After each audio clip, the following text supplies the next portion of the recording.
এই ছেলেরা তোরা একটু আমি একটু বাইরেতে ঘুরে আসি বুঝছস? ঠিক মতো পড়ালেখা করবি, আজের দুষ্টামি কেউ করবি না। বাই। ম্যাডামে গেছে, এবার একটা ষড়যন্ত্র করব। হ্যাঁ, কেউ নাই আশেপাশে, যাই দৌড়িয়ে যাই, এটা কম্পিউটার হালিয়ে দিই। এই এই তুমি কি করলে? এটা তুমি কি করছো? মানে আমি কিছু করিনি।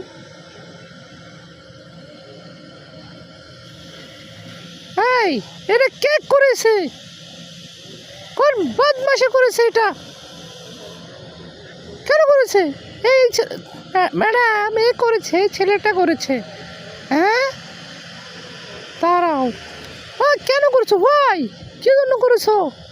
তোমার একটা খবর আছে, দাঁড়াও, তোমার কোটির মিথ্যা বিচার হবে ম্যাডাম। হ্যাঁ, এই ছেলের বিচার হওয়া উচিত। সবাই সাবস্ক্রাইব করবে।